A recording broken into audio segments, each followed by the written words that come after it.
Recorded One International Network presentation.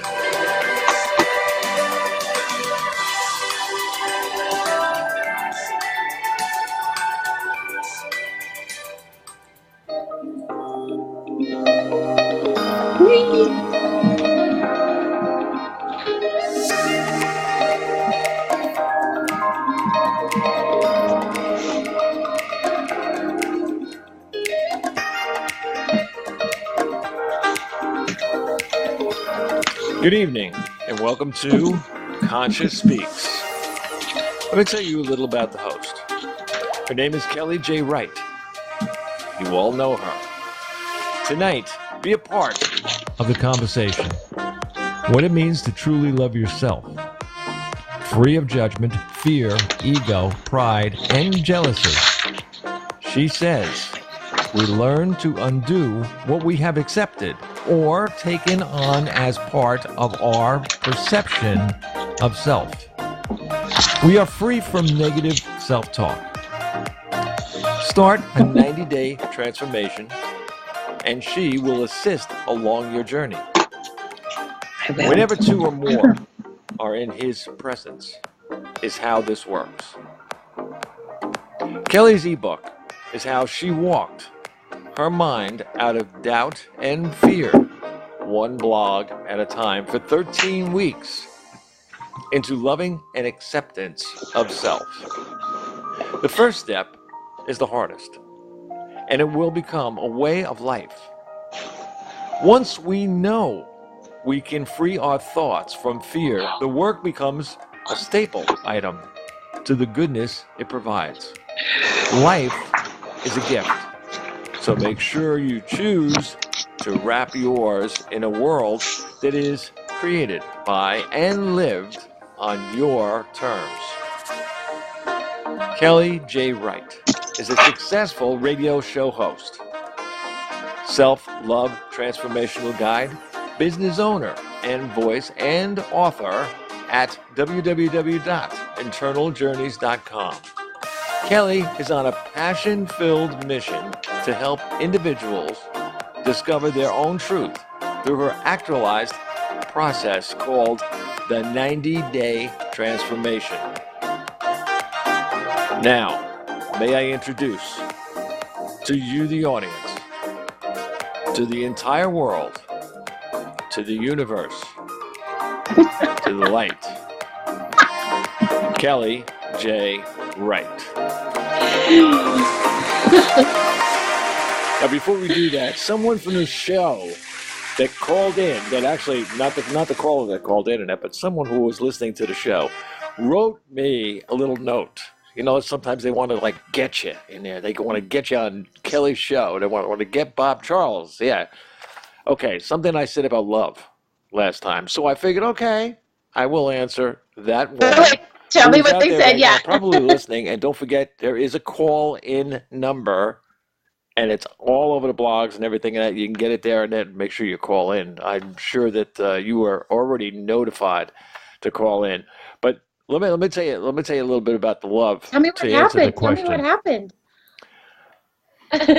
Oh yeah, and this is the answer. Love is involuntary. Brain science tells us it's a drive like thirst. It's a craving for a specific person or the power to love yourself and the whole world around you. It's normal, natural, to lose control in the early stage of romance. But love, like thirst, will make you do things, but knowledge is power. It's a natural addiction, and treating it like an addiction can help you. We were built to fall in love with ourselves and the entire world. Are you in love? And there's my answer. I'm sorry, but I'm just laughing because that's so sweet. I have so many ways to flip that I'm not going to flip any of them. That was beautiful. Oh, you can flip it any way you want to. Hey, we got Valentine's Day coming up this month. Yay! I haven't had a Valentine in I don't know how long, besides me and Freya or my cats. But yeah, it's just one of those things. Yeah, love is love is what did you say? It was involuntary. I think breathing is involuntary. I don't know if love is involuntary. I think people can choose to not love, and they do that really. Because they were protecting themselves from love, right? Which is what I know I did, and I was still trying to love. There's all those kind of blocks in there. Can it be treated like a drug? Yeah, I think people use love as a drug in many different ways, sexually, with volunteering. When you volunteer and give, there's all kinds of ways to love, to give. Animals, you have relationships. You love your animals. You love your family. There's so many different ways to love. I just wrote down, I'm going to keep my mouth closed. That was my note. I tell you, when I listened to what you wrote, what you were saying, I'm like, that's just beautiful. I'm going to keep my mouth closed. The email that I got. Who did you get? That's what I want to know. Who was talking to you? It was one of the listeners that listened last week, and that they even put on there one of your listeners. Okay. So when I looked at the date, when I looked at the date, they wrote it the same day as the show. So they wanted to get me good. But the idea of the thing was, their main question was, what do you mean by love? So here it is, right here. Wow. I'm going to turn that back and ask them. It was bugging me. I'm going like, that poor person, I got to get under their skin somehow. No, so I'm sitting, hold a minute. I'm sitting at a red light. So I get out my phone, right? And I go to Word and I wrote it at a red light. When someone has a problem with love, they have a problem with love. So whatever love means to you, it's not going to mean the same thing to them. So someone who's asking you that question, when we do the work at Internal Journeys, or we do the work here that I do, I would lovingly rephrase the question back to them, because it's really, you're a mirror. So they're asking themselves what love is. They're asking them theirself. And what we don't realize is that's what we are doing a lot of times when we reach out and we're disagreeing with someone, or we want to lash out and ask something, or we want to reach out and we have to connect, or we're just going to, fall away from ourselves. We're really trying to fall into ourselves to find out that we are our own version of love, right? Oh, yeah. And we are loving ourselves involuntary, I guess. Just how are we doing that is the question, right? We are so awesome. I'm serious. I mean, like everybody takes or loves differently. But there's one thing that is the standard, no matter where it is, never changes, will never change, and will always be the same. The word love. Love is positive and fear is negative. So, I mean, it's a positive thing. But I'm saying your brain automatically, if you see the word, yeah. I'm sure you light up. You feel your version of love. Your version. Yeah. You feel it. You feel what you have, or you feel what you want, or you feel what you need, or you think that you can't have, or what you're trying to create. You connect to it wherever you are in that moment. And that's a moving, changing thing. So yeah, it's involuntary, but the meaning is a sliding scale, right? Like on our shine bright level, depending on how we balanced our frequency of love and fear is how we attach to love, right? Exactly. Did we talk about on this show, or was it when I was a guest on your show? All the different, how many words there are for love in like different different languages, and how there's not enough words for love, and the different types of love that we feel for sisterly love, for a plant, for food, different things to annotate the differences between our connection to each separate thing. All we have is truly love. Besides slang, slang language. Well, that's like saying I love walking in the rain. But not in a hurricane. That would be fun. I would like. Hey. Now I have to do that. I've been in a blizzard. I have not walked in a hurricane. I do walk in the rain anytime I can get a chance. I like to reset myself, and I believe water is living consciousness. So I'm out there in the natural rain, not just when I go to take a bath to relax, or when I have water and I whisper I love it to change the frequency. When we walk out into Mother Nature and her when rain is falling down, I feel that's the most pristine and natural love or connection to love or rain that we can, because water's life. There you go. Live without it. I was speaking at the Aquaterra Gratitude Festival in Arkansas last November, and one of the you know all these things, and then you forget some things, and then you hear something new. And what was really cool was there was a speaker there, Noreen. Oh, I can't remember her name. I talked about her, and I'll have to.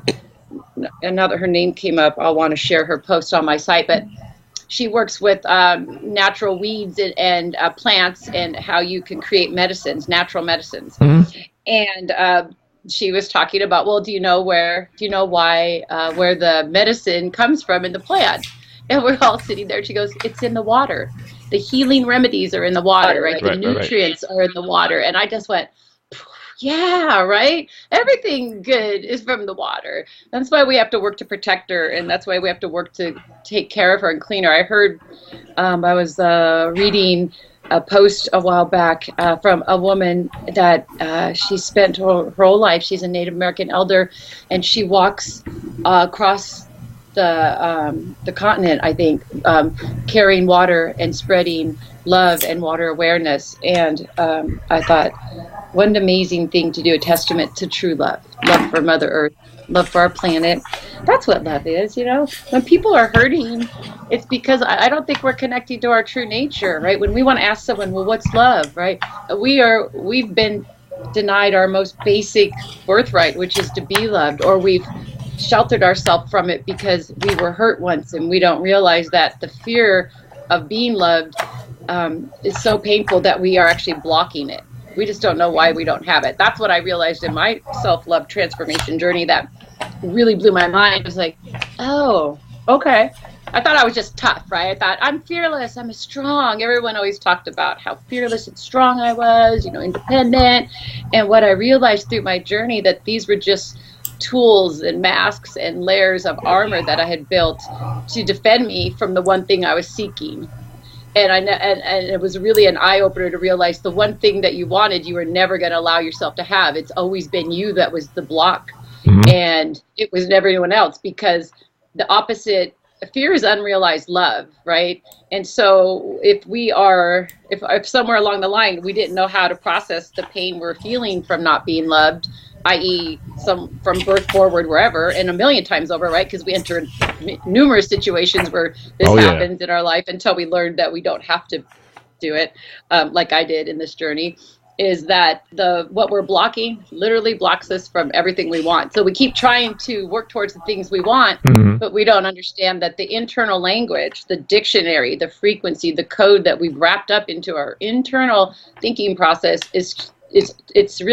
it's all set up as an alarm system that's not going to let it'll let you go so far, and then it's the same thing. Like for me, I was just talking to a friend who was up visiting. She has a cabin up here too, and we were talking, her and her mother, the other night, and I said, we could, I did it, I lost my train of thought, that we could only, nope, I'm gonna have to let it come back. You were talking to them and her mother about.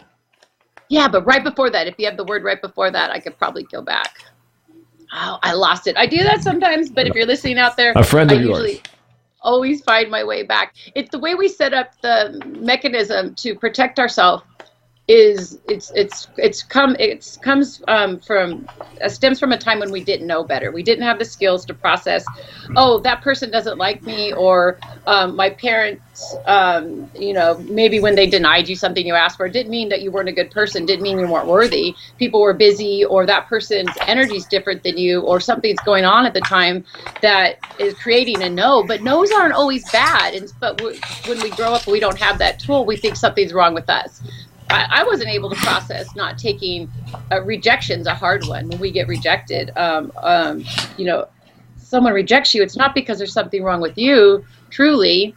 I mean, it might be. I mean, there's things wrong with me, but the essence of it is we're not connecting on the same frequency. So when you're not in the same frequency, it's not going to work no matter how much you're interested in someone, how much you think that you'd be a good match. If you don't have the same language, the same frequency, emotional frequency, it's not going to work. And that's why you see some relationships, friends, family, lovers just bumping heads all the time and trying so hard because there is a true love there, right? That there's a desire to work things out and be friends. But when your frequencies start separating because of whatever reasons, that distance gets too far. You can't bridge that gap. I forgot what I was talking about. I didn't go back and touch on that. And if it comes up, I will. Let me interrupt for just a second.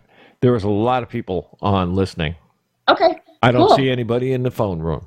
I want to know what they're thinking. What do they get from this? What do they absorb in what we're saying about love? What can they tell us that we can absorb from them about love?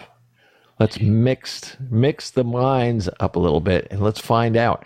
Let's mix our frequencies. We just need a DJ in here. Right. Yeah. I know a couple. The number to call is 605-472-5765. Again, right. 605-472-5765. Now, after you dial that, you put in a code, 608060, #. That's 608060, #. And bam, you're here right with us. And of course, anything you want to say, there it is. It's an open phone line. Right. And we really, the show is geared towards self-love mastery. And that doesn't, you could be in a relationship, you could be married, you could be single, you could be celibate. A self-love starts within yourself. And what that does is it allows you to be in a better relationship with you. And then you are able to create better relationships outside of you with everyone. Even the way you tend your life, the way you tend your vehicles, the way you tend your car, that's a relationship. We are in relation to everything we do, and we build our life through those relationships. So when we get stuck, right, and when we get stuck in these relationships, again, everything we do to create our life, and we can't bridge the distance to create or do all the things we want to do, to finish our tasks, to get to the gym, to change our diet, or anything that sticks consistently, it's because we haven't been able to create that. What I believe is we're not able to create that harmonic balance of balancing our love and fear. Once we go back in and we go and till that soil, once we till the land and break up, all the little parts that are the circles and rings in our trees that are holding on, literally, I think, waiting for us to come back and love them free. We're just waiting. We're just circling. So we want to go ahead and then figure out what is the best way for us to self-love, self-care for ourselves, so we could be self-love, so we could be love for others. I think you said a call is coming in. Sure is. Let's see who's on the phone. Okay, caller. Hi, how you doing? What's your name? Hello, I hear you. Hi, caller. Hello, caller. Maybe we lost them. Nope, he's right there. Oh. I'm so happy that it's working. I have a cloud cover here because we have snow. And I was worried about the show today, so hopefully you can hear me well. Mm-hmm. Hey, caller. The one that's at area code 206. I see you and hear you. 206, that's Seattle, yay, or somewhere in there. Hello. Okay. We'll put you on. We'll give them another chance. Maybe they hung up, or maybe they're having problems. We have a lot of snow in Washington right now. We had a snowstorm hit last night, not like everybody else. So I don't know if we can call it a storm, but I guess in certain places that are not used to having snow, they have a lot. So things are going on weather-wise. Okie dokie. Okay. Well, anybody else that want to come in, again, that number is 605-472-5765. Then you dial 608060 #. Yeah, that is the number. What's interesting is a self-love journey is really a journey to the nature of how you are being and acting with yourself when you're alone and when you're with others. Because the backdrop of our mind, that inner dialogue, that secret twin, held mute behind your eyes, really is running the show, no matter what you think. So our subconscious and our conscious real time are they're in opposing frequencies until we balance them out. And I was just talking to someone, Bob West, on my Facebook page today. We're talking about how it's hard work to do, but once you do it, it's so good. And it's really, I tell my clients, I'm like, there's gonna be sometimes where you're mad at me, sometimes you don't like me, you might even curse me. I've had someone call that. So this weekend I was so angry at you, but it's because I'm that mirror to help them break through that part of them. And it's a successful transformation as soon as I know you've got mad at me at least once. Oh, there you go. It opens. Look, people sometimes that are, what do they call it? Introvert. Yeah, they're totally closed to the outside world. They think too much about their problems, their this, their that, and they don't. When they all of a sudden they open up and they go, wait a minute, there's other people just like me. Yeah. There's a world out there just like the one I'm having. Oh my goodness, look at that. That guy over there is going through the same thing I am. And it's so sad that we don't know that, right? We just don't know. It's one of the first kind of caveats or little, carrots that comes in a conversation with my clients is that nobody's thinking about you more than you. And guess what? Everyone else is doing the same thing. So we're all running around our own wormholes, judging ourselves, worrying, fearing, right next to each other when, no one's thinking about us as much as we are. I mean, we have to run our life, our show, manage our emotions, our highest good, which is, I consider, our soul trying to seek and seed itself through this flesh and matter of our body, and then our lower nature, which is just the instincts that we run on, our natural animal instincts, to eat, sleep, food, procreate, to react. When we're running to something, when we're running away from it, there's a reason that it's happening, but the body's reacting to the thoughts, and the thoughts aren't necessarily always true. I mean, you hear, people say fear isn't real, and it's not, but danger is. I mean, there's a real thing in life called danger. And the reason, fear is not real is because there could be dangerous things happening, and some people aren't in fear and some are. I was talking to a client today about feelings. Feelings, technically, I'll use the word, aren't real, because if you have three people you take the Super Bowl. I mean, I didn't watch it, but there's people watching it, and everybody wants their team to win, right? And so the people and whoever wins or loses, they're going to view it differently. They're all wanting the same goal, looking at the same thing, but someone's going to win and lose, so they're going to look at that win, whoever gets it differently. So it's in the eye of the beholder. So the feelings change. So once we realize that we can actually choose how we react to our feelings, the light comes on, right? We don't have to be ran by them. Yeah, and then you turn around and go, oh, yeah, that's what you hear, yeah. Yeah, I've had so many of those moments that I am thankful for in this transformation work that I've done. And I'll never stop practicing keeping what I've earned, and then looking for the other nuances as I move forward, because nothing's really ever felt so right. That's the only way I could put it. Like, I've never felt so free and clear. I'm able to participate in my life and manage it better. I'm able to make choices and decisions, and they're all for my highest good. I'm able to go into the ones that I still need to work to, as I've always went into them before, with no shame, and just as an observer to learn and grow through. I'm able to participate with my family. The fear and the pain that I had took me away from my family. But I always knew my family loved me and I loved them, but fear will use what you love against you. And make you think that the people that you love don't love you, or that it happens in the second transformation, or it happened to me, and that's how I knew it happened. But I realized that this is when I knew fear was a liar. The things that my mind was thinking about someone that I really cared about at the time, I knew all of a sudden I realized these can't be true. This is like heinous. Like, these thoughts can't be true. Like, I know this person, I know their family, and this is a good person. Why is my mind doing this?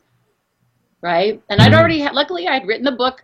I had a year later processed the first transformation. I had a deep-seated self-love. I had broke open the jail cell of my vision, and I knew a lot of things that I was able to, in the second transformation, go, holy cow, what my mind is thinking is not true. Why is it thinking these things?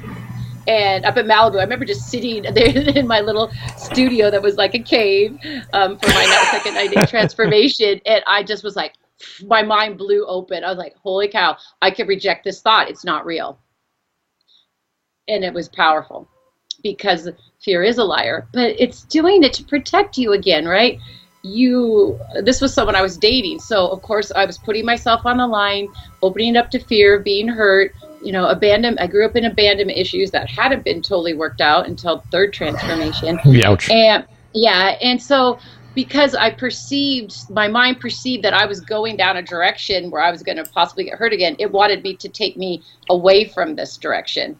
And that's where we have to start listening. And I constantly remind my students, question your thoughts, because if you can hold it up, and if hold it out, hold it away from you, hold it to the light, right? Hold it to love.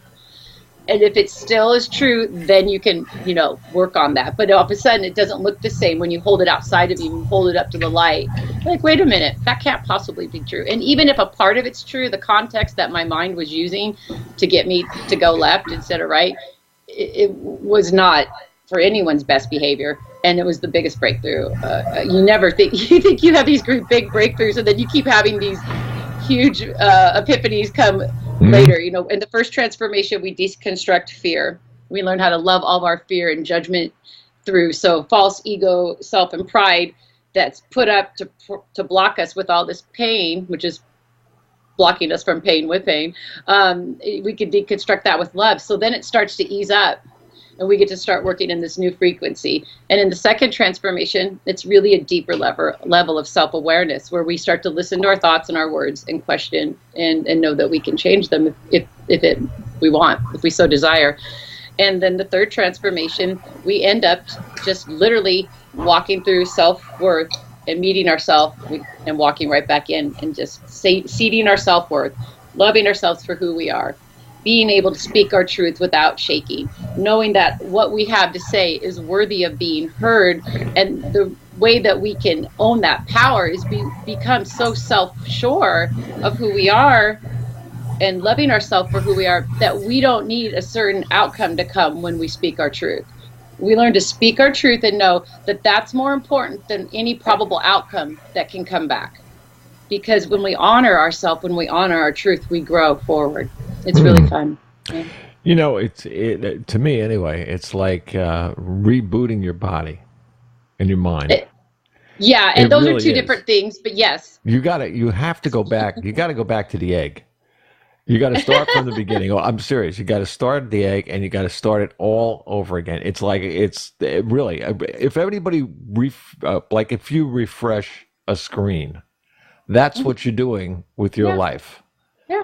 You're bringing it back to a point where now you have to think all over again. You have to take what you know and make it work for you instead of against you. That's it's a nasty job, let me tell you. It is a beautiful job that is I like positive words. It's a beautiful job that hurts so good, right? Well, okay, you can turn mine around any day. That's all right. No problem. I mean, let's face it. I mean, in my life, for instance, and I'll just give my life as a for instance. If you wanted to draw lines on a graph, okay, and there was up and down, it would not be a wavy, and you can see this on the video. It would not be a video.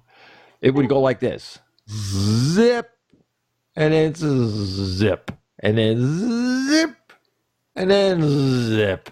I mean, that's just the way it was. It wasn't a smooth ride. Wasn't in my life plan. Nobody has a smooth ride. It doesn't matter where you come from. I believe that with all my heart. Doesn't matter if you're born rich, poor, don't matter. In a free country, wherever. I believe we've come here to learn a lesson in wherever we're That's born. Right. And so if we judge it, then we're already that far behind waking up to learn the lesson, which is, I believe, our path with our highest good, our higher self. And so to become I am, yes, we'll always go back to that. To be I am. And people can, there's a lady that I follow in India, and I'm not remembering her name right now, but she, and I and work with supramental work. I am, and that's a whole nother level of supramental. It's above the mind, and it's one of those things where you can't just want it. You have to spend time seeking this relationship with God, seeking this relationship with your highest power, your good, with I am, with the universe, however you connect to yourself, and that life force that runs through you, that creates you, that has that involuntary breath, right? That is seeding this life force in this body. You know, that relationship is cultivated over time. When I fell to my knees, finally, with, I believe, what was the right word, literally changing a word, after seeking my whole life, you know, to get through a bunch of words, because I knew there was something on the other side of them. I have to know, or I have to believe that it's because of all the work I did here and in prior lives. Like, I believe that it's like this place that you work so hard to get to, and then you have to remember, and you have to surrender so much and spend so much time. I always joke with my clients that, you know, on Thursday on a full moon at 3:15, and you have to be facing left, looking north, and cough while a bird flies by, and then you see a shooting star, and then you get your get your moment. Like, it's like these, you have to be working innately to get this open up, because the only person that can free you is you, through your relationship with God, through your higher power, however you connect, because that's the way through. All of us people that do transformation work, self-love work, coaches, psychologists, life coaches, everyone who has the draw and passion because they've done work and they want to help others, we are only mirrors. You know, you hear people say, I don't want to be, I'm not your guru. Well, you couldn't be. No one could be anyone's guru, but we could be really beautiful mirrors, showing the work, freeing our frequency, being love, and showing a mirror that provides you a different framework to look in than the one you've been looking at. My whole life, I was seated in a room full of mirrors that tended what I had pretty much made sure they tended. You know, people, especially my family, no one really would ever question anything, because I didn't allow that to be a place. That was not a conversation people could have. This is who I am. This is what I do. And I mean, even, you know, and that's when you look back and you realize that's the kind of person you were, and that's how you created your universe for people to interact with you, that you didn't allow people to speak their truth to you because they didn't think you were gonna hear it. Why waste your time? That's pretty sad. But it's really cool when you figure it out, because then you don't have to do it anymore if you keep practicing. Oh yeah. And that was a long time ago. I mean, I've been at this work deeply for about almost a little bit over 6 years now. So I'm better at communicating. Did you say we have a caller? Let's see who's on the phone. Okay, great. Area code 509. Who's on the phone? I hear you. Area code 509. I hear you. What is 509? I have no idea. Jim. Jim, how you doing, Jim? What's going on? It's Jim. Everything, Hi. Jim. We got here. Kelly is right here. She's going to talk to you. Hi, Jim. This is Kelly. How are you doing? Are you there? Jim, I hear you. Did you have a question, Jim, or did you want to share a story or something that you want? I'm trying to get through, but it might be the snow over here. Is it Tim? And not Jim? Because if it's Tim, I know who it is, and the 509 sounds familiar. That's Cleellum. Is that my friend Timothy? If it's you, Tim, just bah. He has goats. I think they have snow there too, so I think it is.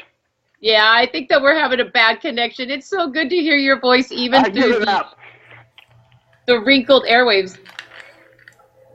Yeah, he can hear us. That's for sure. I think he's got his computer on behind him, because I can hear. I love you, Kelly. Bye. He just got a new iMac 27 like me, and he has his Bose stereo set up. I think he said bye. He was calling to say hi.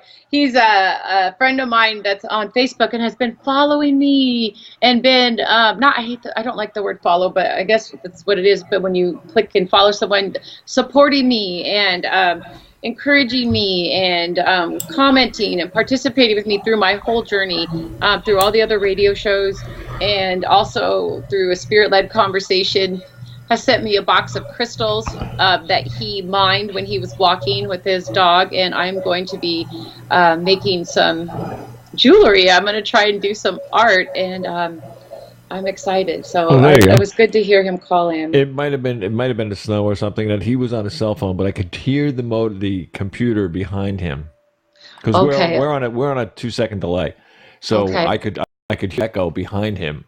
Okay. That was going on. Yeah. So he's listening to us right now on the computer, and he's probably going, "Well, I was on the phone." Well, okay. Yeah. Call back. Thanks for calling in. Thanks for calling in, Timothy. We'll get. Hopefully, next time we'll be able to make it work. I was really surprised that I was able to connect today because I thought this cloud cover was going to be a problem, but we're still on, so that's working well. That's working well. Oh yeah.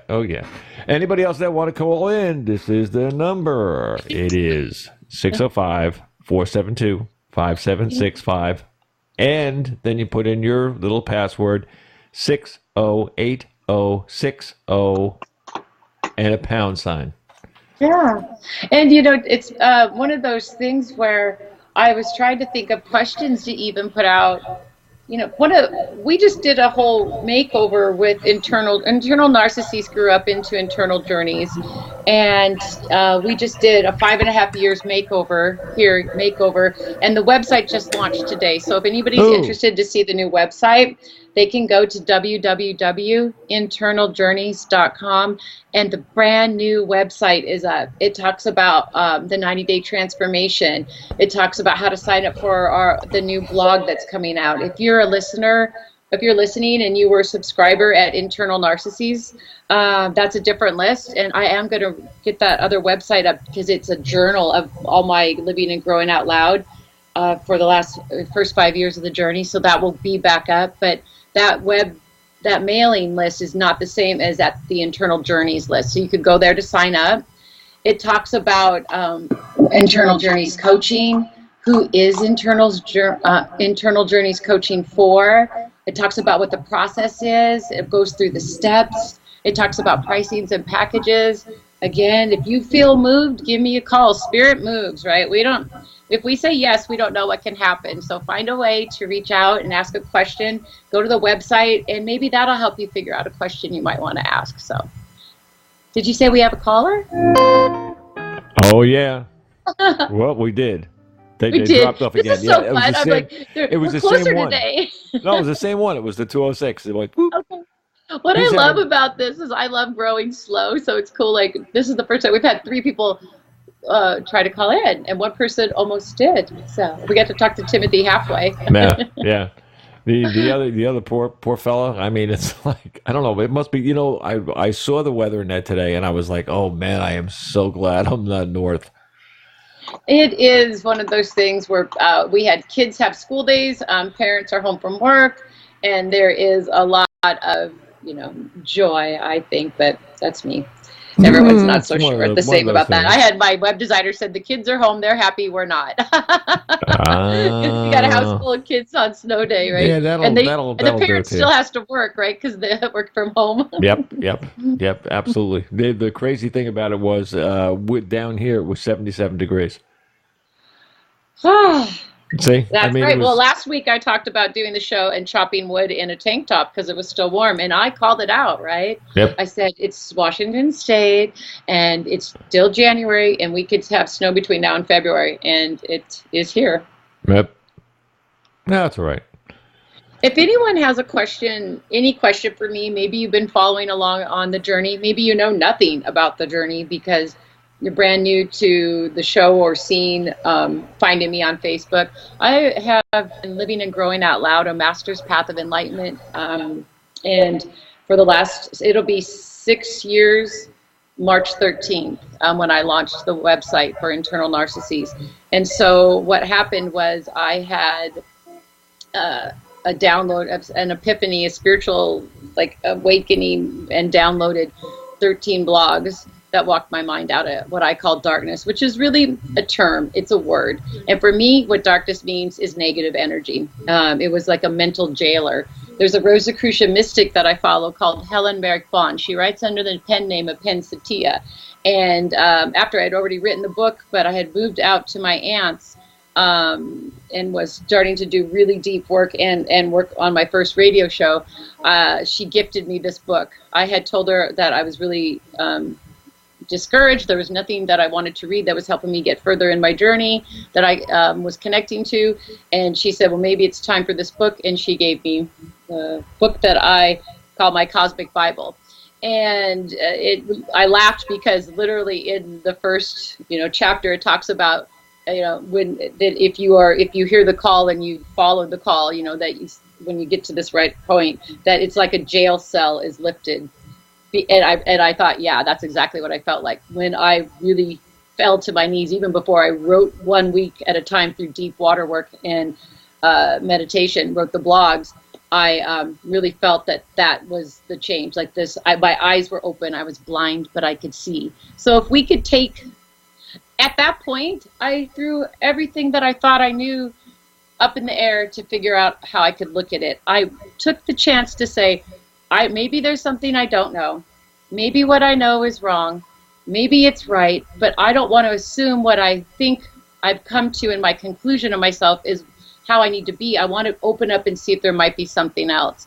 And I started questioning everything and doing the work and questioning my thoughts, questioning my wants, my needs, my actions, my reactions.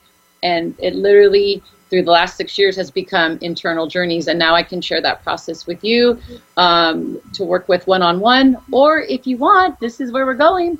You can call in and ask me a question here live on the radio.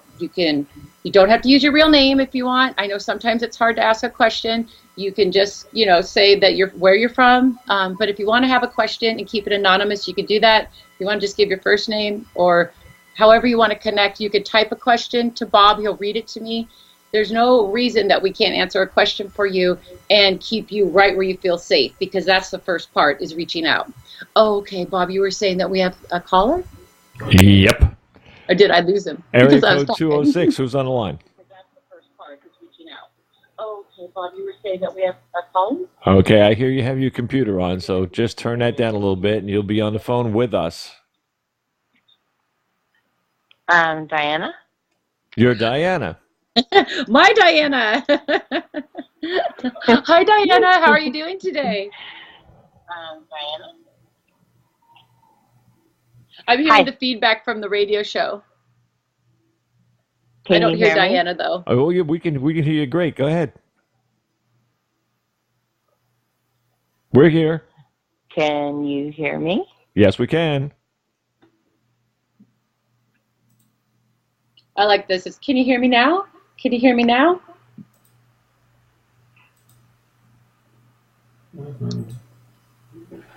Yeah, she's fine. Can you hear me now?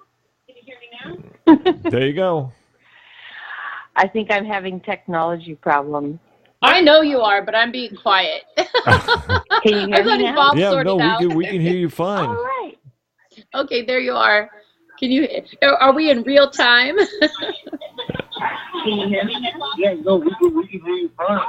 I don't think we're in real time. Okay, I think we're then looped. I'm going to turn off my computer and just try to talk. I'm sorry. That's what it is. Oh, no That's sorries, remember, we're fine.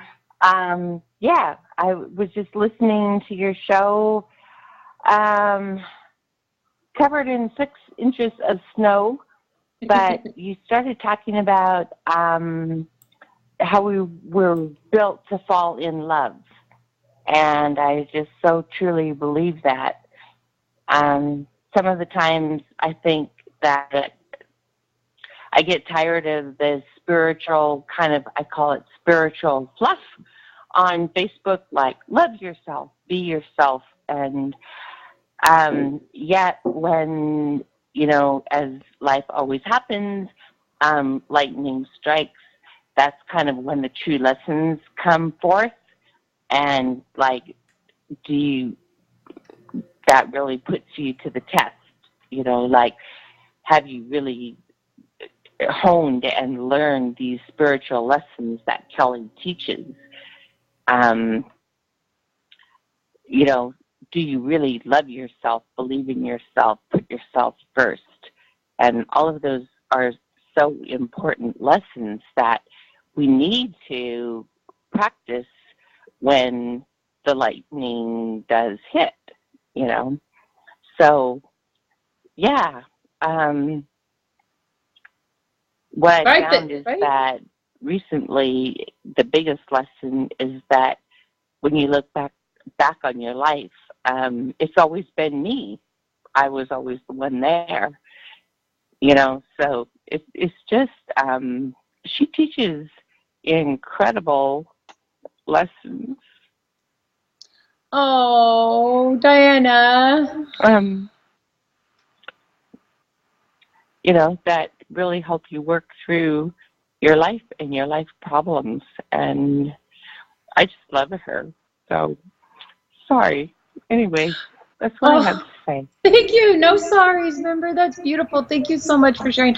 I love you too. And I'm so happy that you connect to the work like I connect to it, and that we're living and growing out loud to show others that they can too, that they can love themselves. And that the best part, you know, I was not buying into that love's involuntary until you spoke, because it really is, you know, when I always look at when we love ourselves first.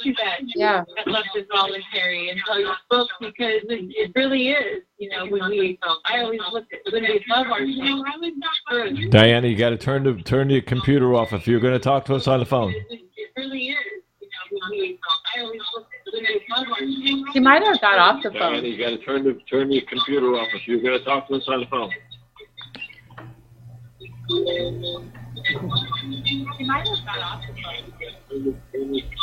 Diana? Well, I just wanted, I think Diana might be off the phone now, maybe. Nope. Okay.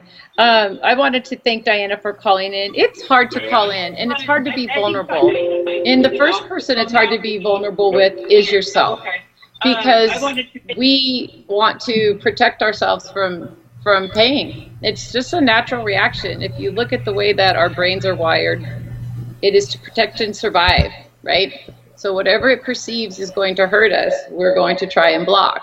And believe it or not, that first block is us. When you face yourself, you will face your greatest block, and you will know the true beauty of freedom once you're able to, I call it, step out yourself. You end up stepping outside yourself, turning around and looking and walking right back in. And that's exactly what it's felt like to me each time that I was able to walk through myself and free myself from all of the things that were holding me back.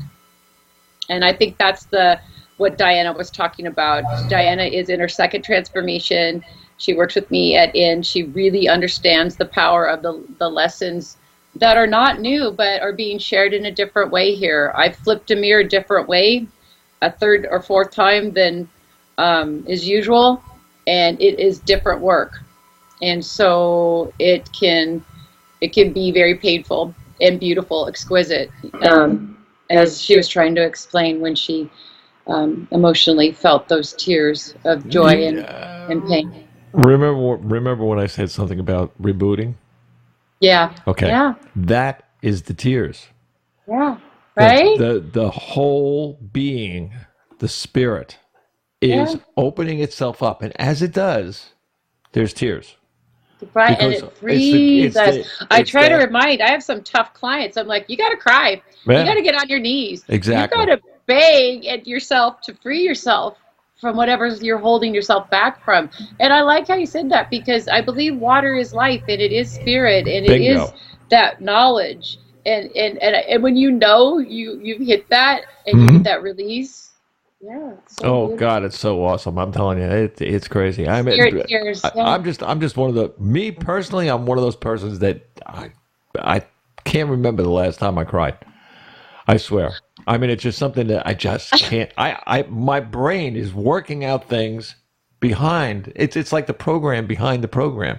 All right, we're going to do a 90-day transformation with you. I'm serious. I mean, I'm like, whoa. And you know, when I hear callers that call up and they are getting that emotional about what they're saying about, it makes me feel so good that somebody can actually do that, because that's something it's just not part of my makeup. Ever? Yeah, probably. God, I was 9. The last time you cried? That I can remember. I hope that you've cried in your dreams or something to help you, because you just explained what crying is. See, this is what I do as a transformation guide. I tell you what you're showing me, and then you get to go think on it, because the beauty, and I get to look at you, the beauty and joy that came off of your being when you talked about what tears were in that release. It's telling you, turn around and look through what's blocking you, and then feel that again.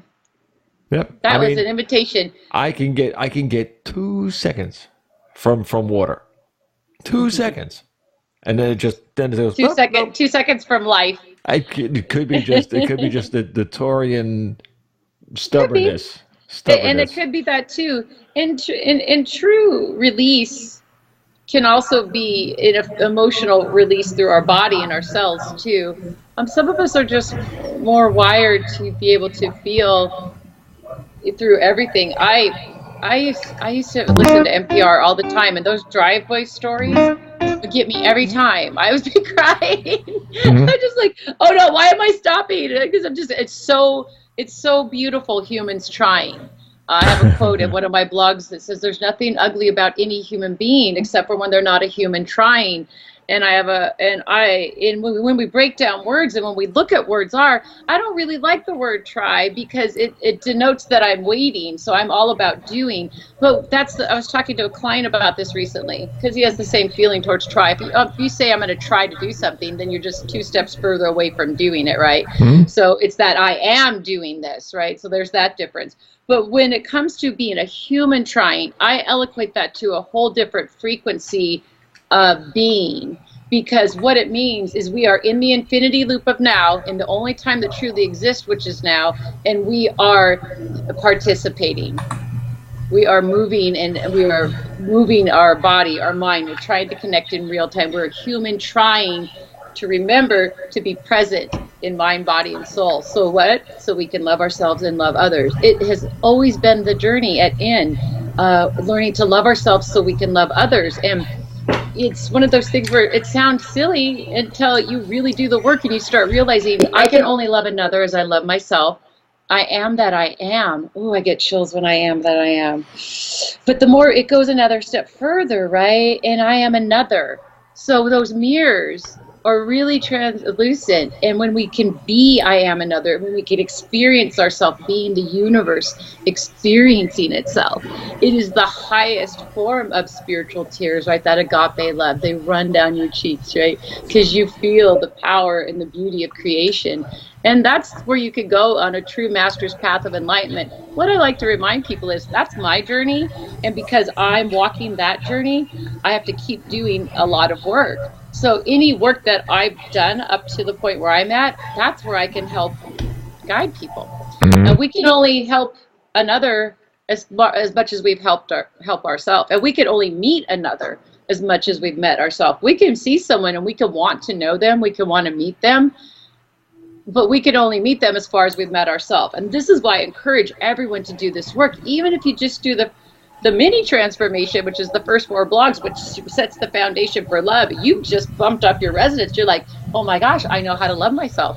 I know how to get back on track when I'm not loving myself, when I think someone else isn't loving me, when I feel like the world's crashing. I know I've got 4 tools that literally walk me back to center of peace. And I remember I am love. I am how I create my world with who I am, not who I think I'm being, and not what I want to be, but who I'm being. So learning to be who you are is really the first step. You ever notice, though, when you reach that point, okay, the point where you are one with loving yourself, loving the world, etc., things around you change. They're not the same they were. The way you looked at them is not the way you looked at them before. I mean, you have new eyes. They talk about it, right? Wipe the cog from your eyes, right? You have new eyes to see through. Oh, your feelings, what you emit, and that just the energy that you emit. I'll give you a real good one. Somebody down the block and from here, and I call me Dr. Doolittle. I have rabbits that I feed. They come right up to the door and then I feed them. I have squirrels that come over and they take their food and then they go away, whatever they're going to do. I got birds to come down and sit and watch me get in my car. Yeah, they're waiting. They're just sitting there, one of those kind of things. Dogs in the neighborhood. I mean, everybody walks their dogs at a certain time in the morning, so I'm out walking our dog, and then like early in the morning, and it's like all of them like, oh, yeah, how you doing? Give me a pet, give me a pet. The world is the same exact thing. The world is what you give it. So you're giving that to the world that's giving it back to you. What I'm explaining, and the same for others. What I'm explaining though about the animals is the same attraction you're throwing out to the people energy. You're walking through your world in. The people at your work, the people in the store, the people. I mean, I have guys that don't want to pick up everything I got and bring it out to my car. I want to go shopping. I mean, just because I'm a nice guy. I'm being Bob, when I'm checking out, People respond to love. Like you said at the beginning, love is involuntary. And we talk about it, we read it in the blog last week on beauty. It's a part of our radiance. It's in our molecules. When we affect when we're shining in that resonance of true beauty, which is our natural state of being, who we came to be on the inside out, that we really can affect others with our very presence. And that is, anybody could witness that when you're just in a good mood. You're like, oh my gosh, today was a great day. And when we're not in a good mood, it's not so good. But we create our world with what we are giving it. We've already created our world inside out. We're just projecting it.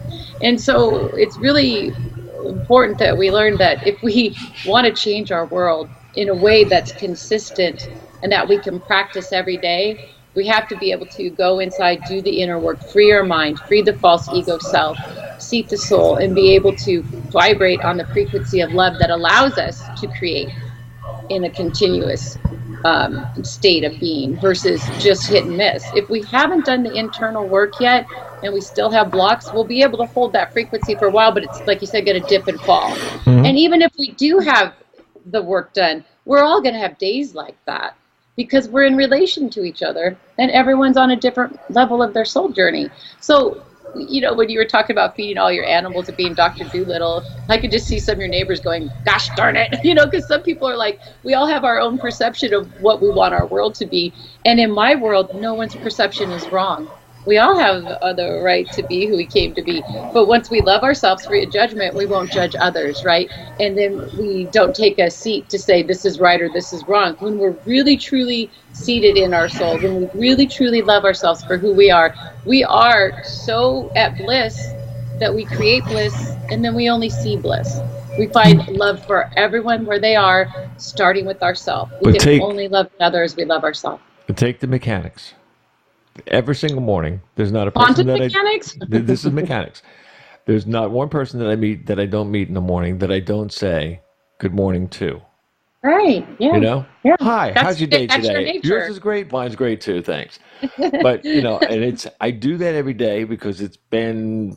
God, I think it's involuntary for you. No, right? Really, my mother was that kind of person. My father was that kind of person. My sister still is, and she's up in Virginia. These kind of things that kind of rub off on you. But like when I did shows, for instance, there could be millions of people out in front of me that I do when I'm doing a show. That's what it looks like anyway. But that many people in front of you, and you turn around at the end of your ad. My guys in my band used to think I was totally blasted out of my mind. And of course, nobody was high on love. Nobody was drugged. nobody did drugs, booze, or anything else now like other bands do.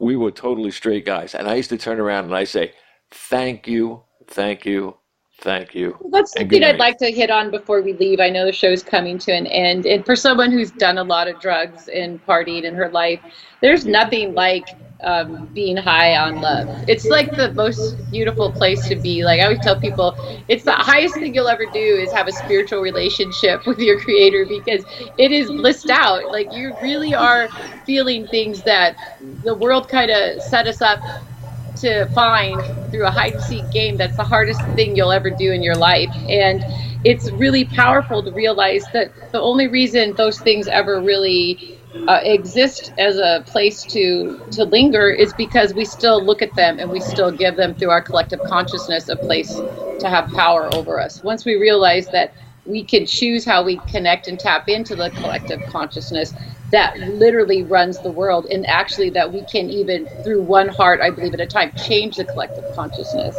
You know what? Then we'll know the true power of what it is to have heaven on earth. How about this one? If anybody out there that has ever been to Woodstock, and I was Not at me. I was at Woodstock. You want to feel love. Oh man! Yeah, but they were all high. It doesn't matter what they were. I mean, it was a love fest. It really They was. call Just a those raves feeling. now.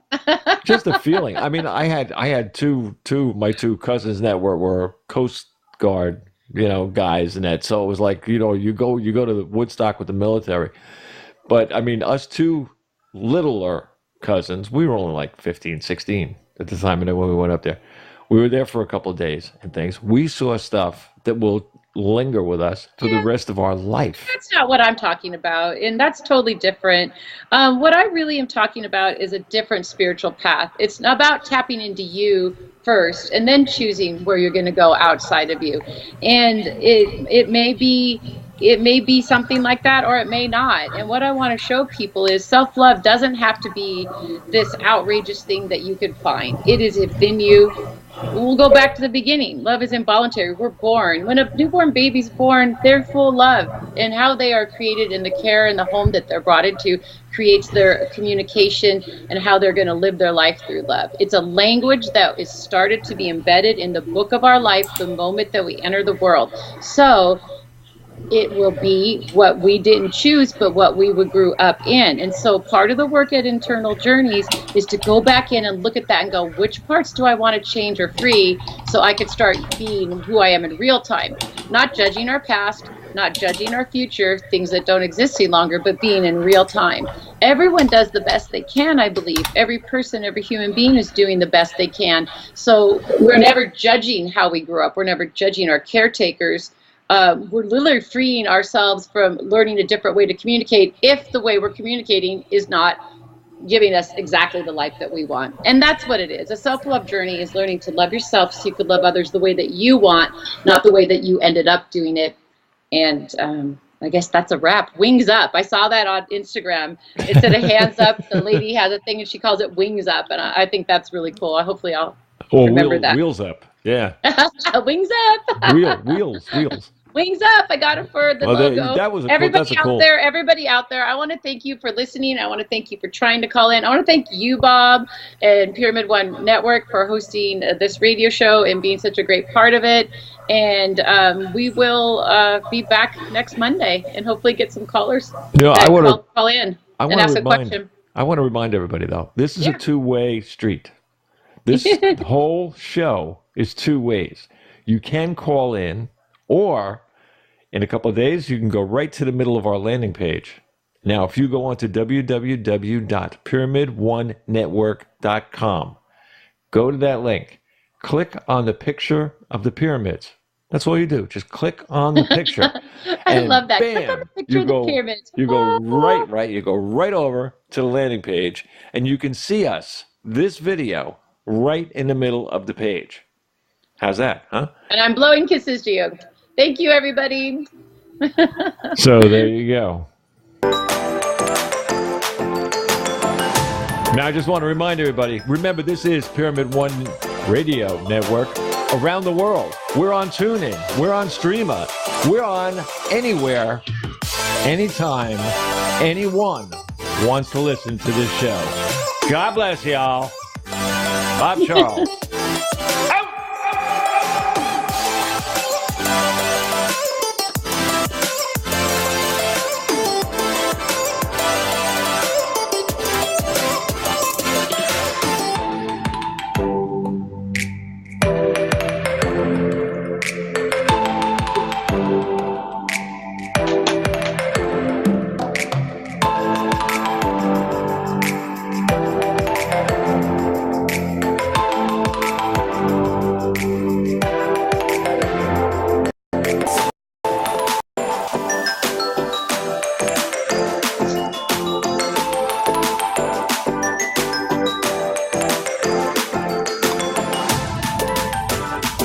Say hi,